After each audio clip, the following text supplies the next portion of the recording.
احلف والله زي ما بقول لك. وعادي كده وافق يقابلك؟ وهقابله يوم الاربعاء الجاي. انا بقالي فتره متابع اخباره وعرفت انه بيدور على سيناريو قوي لفيلم جديد، فقعدت الشهر اللي فات ده اتعلم كتابه السيناريو وكتبت السيناريو. قعدت الشهر انت كتبت سيناريو الفيلم كله في شهر؟ ايه المشكله؟ عبود، سيناريوهات الافلام دي الناس بتكتبها في سنه على الاقل. انا كنت فاكر نفس الحاجه يا عزام، بس الموضوع طلع بسيط وانت عارف انا خيالي واسع. واسع جدا. مش ممكن يا عزام، كتابه السيناريو دي طلعت سحر. تقدر تخلق عوالم بالكامل، تقدر تختار بطلك شكله عامل ازاي، بيحب يلبس ايه، عايش فين، عنده كام سنه. تقدر تخليه سعيد، تقدر تخليه تعيس، تقدر تخليه بيحب، تقدر تخليه بيكره، تقدر تعيشه وتموته وترجعه للحياه بعد الموت. زول استغفر الله، ده شنو؟ انت كفرت عبود ولا شنو؟ تعال بس اوريك حاجه. مثلا بطله فيلمي اقدر اخليها واحده عصبيه جدا. ايه ده؟ انا طلبت لاتيه مش كابتشينو. طب يا فندم ما اللاتيه زيه زي الكابوتشينو. نعم. يلا يلا واحنا دي المدير.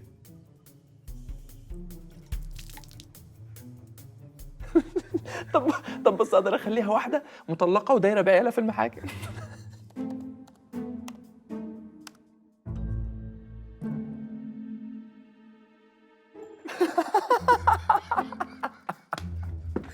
هسه موضوع السيناريوهات ده طلع حكايه. استنى، ده انا ممكن اشطح بخيالي كمان شويه. شكرا لأنك أنقذت كوكبنا من غزو الفضائيين. على ايه يا اسطى، احنا فضائيين زي بعضينا.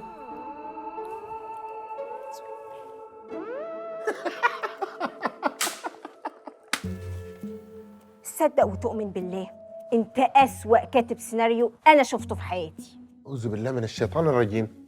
ده شنو ده؟ دي بطله الفيلم بتاعي. بطلة الفيلم؟ ما تخيلتها كده خالص. ما ترحمني بقى يا عم، انت عمال تودي وتجيب فيا يمين وشمال، كل نص ساعه تحطني في شخصيه جديده، اكتر من 15 شخصيه من ساعه ما قررت تتعلم سيناريو. ما تحدد بقى انت عاوز ايه، ما بقتش عارفه اركز. اسمع، انت الكائن ده حقيقي ولا شنو؟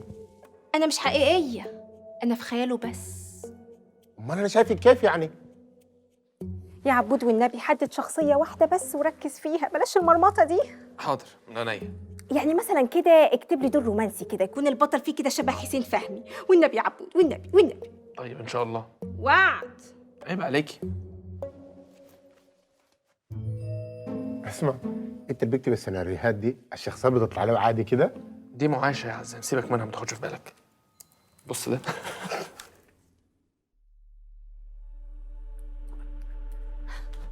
منك لله يا عبود، حسبي الله ونعم الوكيل. ده شنو ده؟ عبود احنا وين؟ ده شنو اللي احنا لابسينه ده؟ اهلا وسهلا بالحبيب. انا ما فاهم اي حاجه. عايز مني ايه يا حسن؟ انت ايش فيك مصدق نفسك سيناريست؟ السيناريست الحقيقي هناك. في عالم السينما لا شيء على الإطلاق أهم من قصة جيدة. روعة التصوير وعبقرية الإخراج وسحر المؤثرات البصرية لا تنفع الفيلم إذا لم تكن الحبكة متميزة. فالسيناريو بلا جدال هو العنصر الأهم في صناعة السينما. أنا ريتا خان وهذا برنامج عن السينما. سنتحدث في هذه الحلقة عن السيناريو.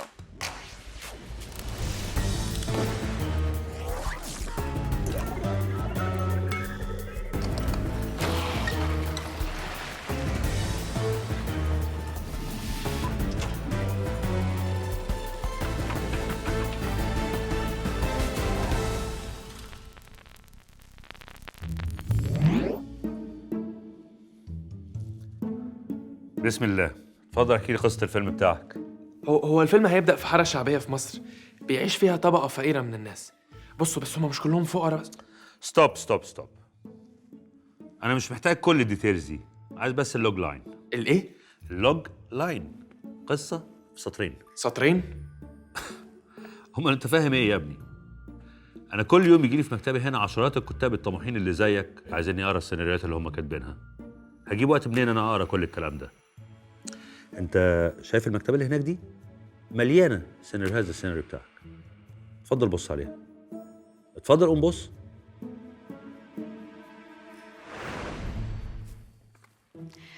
تصل إلى هوليوود كل عام عشرات الآلاف من سيناريوهات الأفلام التي تحتاج إلى مئات الآلاف من الساعات لقراءتها.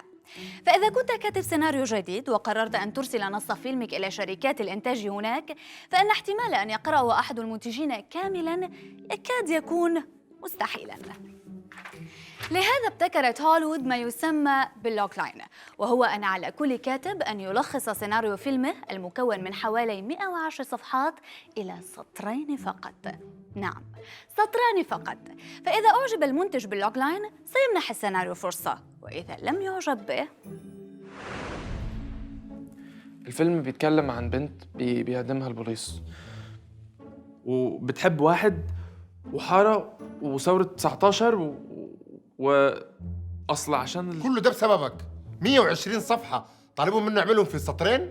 ليه معاه عصاية سحرية؟ ربما تظن أن هذه العملية مستحيلة، لكن كل فيلم شاهدته في هوليوود له لوج لاين يحتوي على عناصر القصة الرئيسية: البطل والهدف الذي يريد تحقيقه، العدو الذي يمنع البطل من الحصول على ما يريد، والمخاطر التي ستحدث إن لم يحقق البطل هدفه. سأعطيكم عدة أمثلة.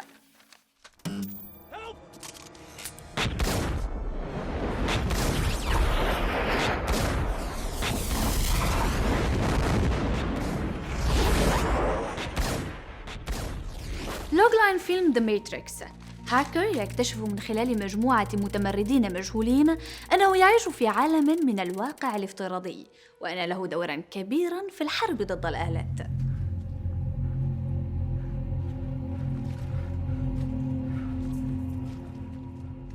لوج لاين فيلم 1917. جنديان في الحرب العالمية الأولى يسابقان الزمن لإيصال رسالة هدفها منع 1600 جندي من الوقوع في مصيدة مميتة. أنا مش هقول قصة فيلم في سطرين، يا تسمع قصة الفيلم كله يا بلاش. بلاش، مع السلامة.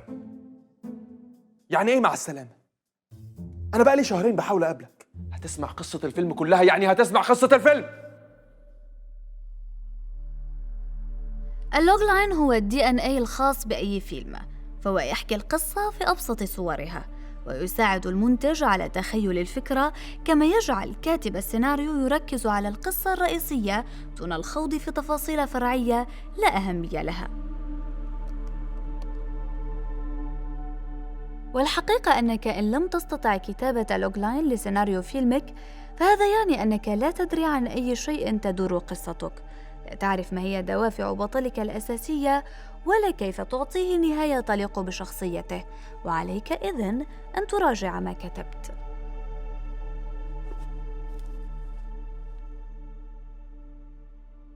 يا راجل يا ظالم، داير يعمل 120 صفحة في سطرين؟ ما في تقديرات للمجهودات الجبارة دي؟ اقعد ساكت بلا دوشة، اسمع السيناريست الكبير عبود وريو. الفيلم بيبدأ في حارة مصرية. أنا سميتها حارة السقايين، بس مش مقتنع بالاسم وبفكر أغيره. إيه رأيك يا عزام؟ والله صراحة ولا أنا برضو عاجبني الاسم. أنا شايف إحنا ناخد لنا 30-40 دقيقة كده نفكر لنا في اسم قوي، وبعد ده ممكن نحكي له السيناريو. ما ورانا حاجة. معك لحد الصبح يا عزام. ولا حركة، كل واحد مكانه. المكان كله محاصر. يا دي النيلة، أنا ما فاهم ولا حاجة نهائي في الحلقة دي. يتكون السيناريو من 3 فصول رئيسية، أو ما يسمى بلغة الدراما Act 1, Act 2, Act 3.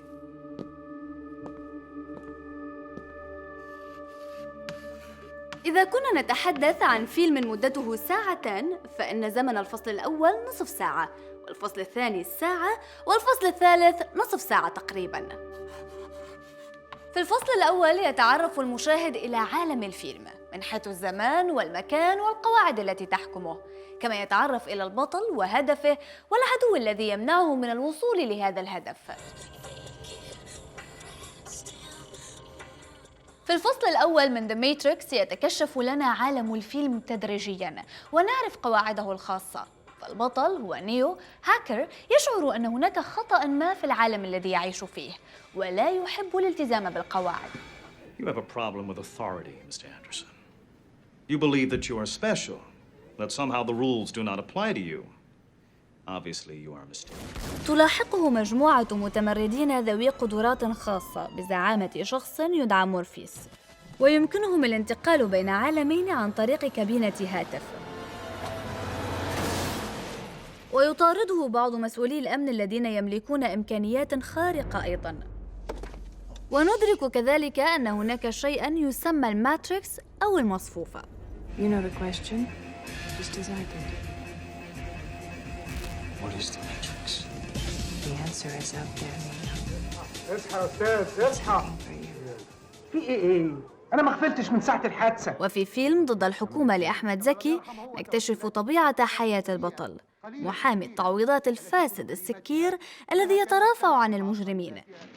ودي حتة حشيش ما لهاش دعوة بيها. ثم يستغل حادثة اصطدام قطار بحافلة مدرسية ومقتل 20 تلميذاً وإصابة آخرين ليقنع أهاليهم برفع قضايا تعويضات ليحصل هو عليها دون أن يدفع لهم شيئاً. شكر الله سعيكم يا أستاذ. مصطفى بيه خلف أكبر محامي في البلد. في نهاية الفصل الأول من أي فيلم، أي بعد حوالي 25 إلى 35 دقيقة، تأتي نقطة تحول كبرى نسميها نقطة لا عودة، حيث يحدث أمر مهم في حياة البطل يجعل عودته إلى حياته السابقة مستحيلة. وفي هذه اللحظة يبدأ الصراع الحقيقي في الفيلم.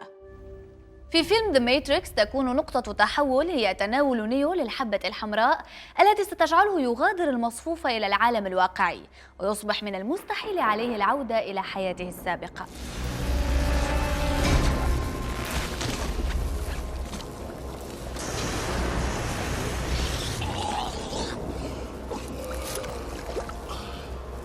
بينما في فيلم ضد الحكومة يكتشف المحامي أن لديه ابناً، وأن هذا الابن هو أحد مصابي الحادث، فيزلزل هذا الاكتشاف حياته ويصبح من المستحيل عليه أن يستمر كما كان من قبل.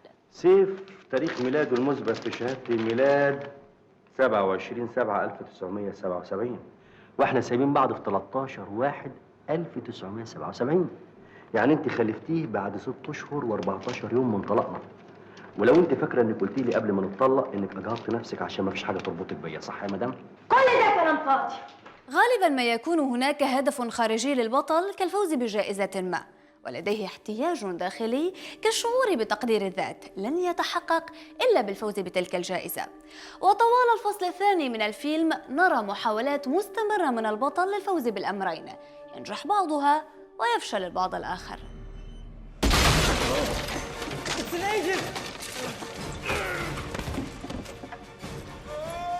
الهدف الخارجي لنيو أن يخوض حرباً ضد الآلات التي تهدف لتدمير ما تبقى من البشر. أما الاحتياج الداخلي فصراعه مع نفسه في محاولة تقبله لحقيقة أنه المختار الذي سيغير كل شيء. What are you trying to tell me? That I can dodge bullets? No, Neo. I'm trying to tell you that when you're ready, you won't have to. وطالما السادة الوزراء المسؤولين عن النقل والتعليم وخلافه ممن لهم علاقة بهذا الحادث المروع الذي نحن بصدده، طالما أنهم لم يهتز لهم جفن ولم يقدموا استقالاتهم حتى الآن، فأنا أختصمهم بصفتهم وبأسمائهم وأطالبهم بالمثول أمام عدالتكم كمتهمين والتحقيق معهم. أما في فيلم ضد الحكومة الهدف الخارجي هو أن المحامي قرر أن يرفع قضية يطالب فيها بمثول الوزراء المتسببين في الحادثة واستجوابهم حتى يحصل على حق ابنه، بينما احتياجه الداخلي هو أن يشعر بالاحترام أمام ابنه، ولذلك نراه يبتعد عن مستنقع الفساد الذي يحيا فيه. وطوال الفصل الثاني نرى محاولاته لتحقيق هذه الأهداف. ليه كل ده؟ أصل أنا بقى مخزن معلومات عن كل أصحابي في كل الدنيا. أنت هتبقى رقم 1236. موافق؟ طبعا. ينتهي الفصل الثاني قبل حوالي نصف ساعة وأقل من نهاية الفيلم بنقطة تحول أخرى يفقد خلالها البطل كل أمل في تحقيق هدفه، حيث ينهار كل شيء ويبدو أن الأمر صار مستحيلاً. Look out that window. You had your time. The future is our world, Morpheus. في فيلم The Matrix استطاعت الآلات القبض على مورفيوس وبدأت بعملية استخراج أدق الأسرار منه، كما استطاع عميله السيطرة على مركبة البشر وصار يقتلهم تباعاً. بينما في فيلم ضد الحكومة يقبض على المحامي من قبل الشرطة ويتم تعذيبه وسحب التوكيلات منه لضمان انتهاء القضية دون استجواب الوزراء.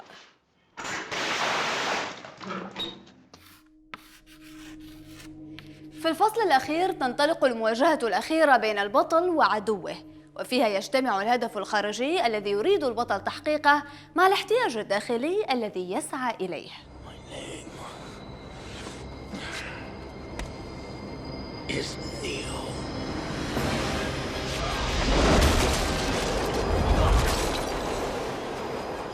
فمع تقبل نيو لحقيقة أنه المختار يكتسب قدرات هائلة تجعله ينتصر على الآلات بسهولة. نعم، أنا مثال للمحامي الفاسد، بل أكثر فساداً مما يتصوره أستاذي. ويصبح فوز المحامي في القضية هو السبب في جعله يشعر بالاحترام أمام ابنه وأمام نفسه، متطهراً من الماضي.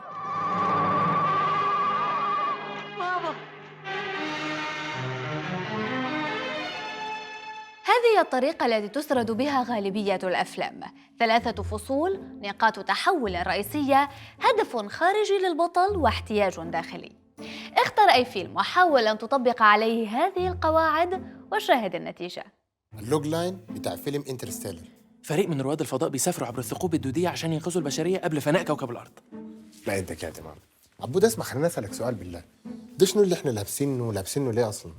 يا عزام انت ليه مش عايز تفهم ان احنا مش حقيقيين اصلا؟ هلو انا صرت راعي المحل وانتوا الزباين. صب لك هوا. هاي مكتوب في السيناريو، ايش فيك انت؟ فهمت؟ ريتا هي اللي بتكتب السيناريو واحنا شخصيات فيه، فهي بتهزر معانا شويه.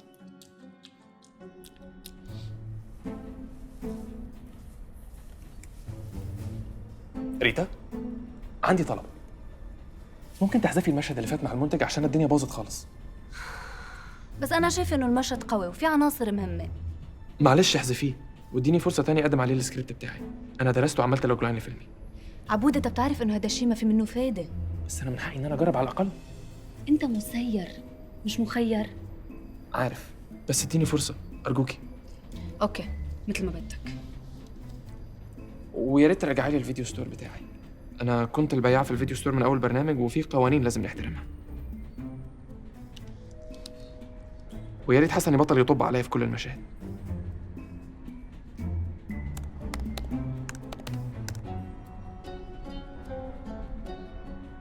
ثبت وسع.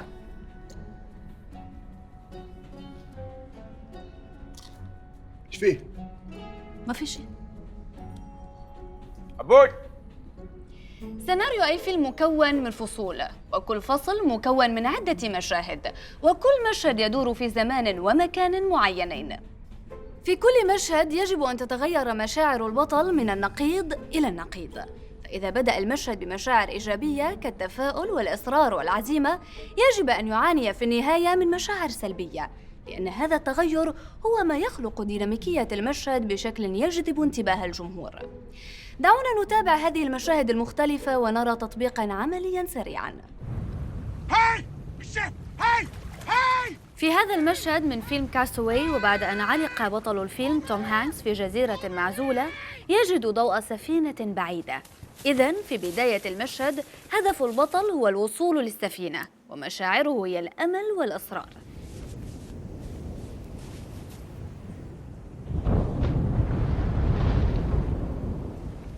هكذا يخوض صراعاً محاولاً الوصول إليها، لكن المشهد ينتهي بفشله وبمشاعر يأس وإحباط.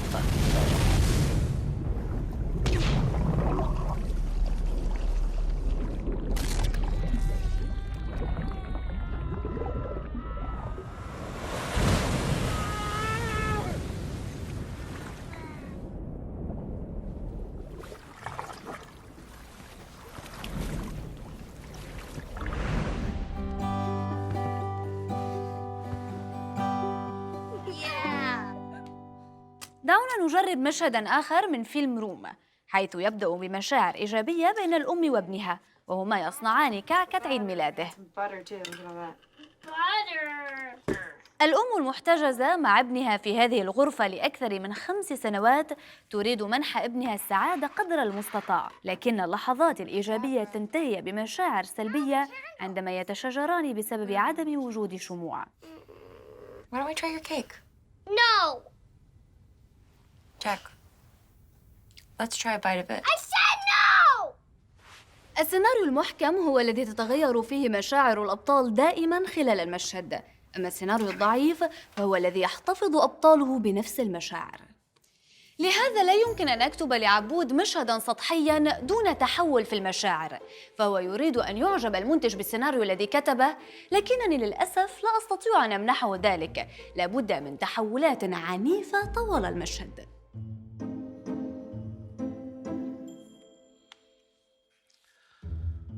بسم الله. اتفضل احكي لي قصة الفيلم بتاعك. فتاة مصرية من حارة شعبية عصبية مطلقة وتعول بتختفى الكائنات الفضائية عشان تساعدهم يحرروا كوكبهم، وبترجع لكوكب الأرض وقت الثورة سنة 1919 وبتناضل ضد الإنجليز اللي بيعدموها في الآخر.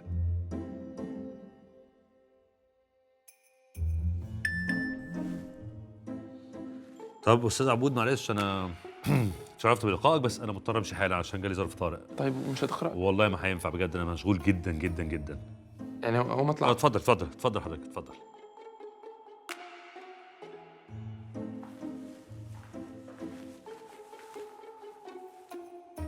انت مش هتقوم انت كمان ولا ايه؟ لا لا لا لا لا، سيبك انت من عبود والكلام ده كله خالص، انسى. عندي لك قصة فيلم خرافية. عندك دقيقة. 30 ثانية بس. اشجيني. يعني صاحبك باعك؟ عرض قصته على المنتج وعجبته وهينتجوها خلاص. طب ما تكلمه كده ياخدني معاه في الفيلم ده. يا بنت انت شخصية في خيال انا، يعني ما ينفعش تطلعي في سيناريوهات غير سيناريوهاتي. حظ هباب. فندم؟ يا عبود اصل بصراحة كتابة السيناريو دي ليها اصول وقواعد، وانت يعني بوظت الدنيا. فضائيين ايه بس وحارة شعبية ايه؟ دي مش قصتي، دي قصة كتبتها ريتا على ان انا اللي كتبتها. مش فاهم. يعني انا شخصية جوه سيناريو ريتا، يعني انا واحد من شخصياتها، يعني انا مش حقيقي اصلا، انا خيال. زيك زي يعني. صعب اشرح لك. انت شخصية خيالية جوه خيال شخصية خيالية. شفتي البؤس؟